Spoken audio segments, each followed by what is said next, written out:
Sumqayıtda çox mərtəbəli yaşayış binasında yanğın baş verib.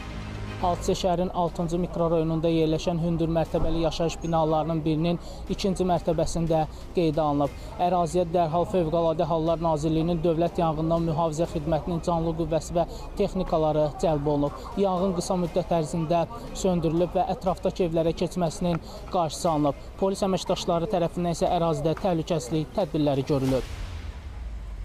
Uşaqlar elə belə ani momentdən tokdan, adapterdan o düşdü, elə o saatda söndürdü qonşular, sağ olsunlar. Heç nə, Allaha şükür, salamatçılıqdır. Əsas o ki, salamatçılıqdır. Ani momentdə oldu, yəni sukunta.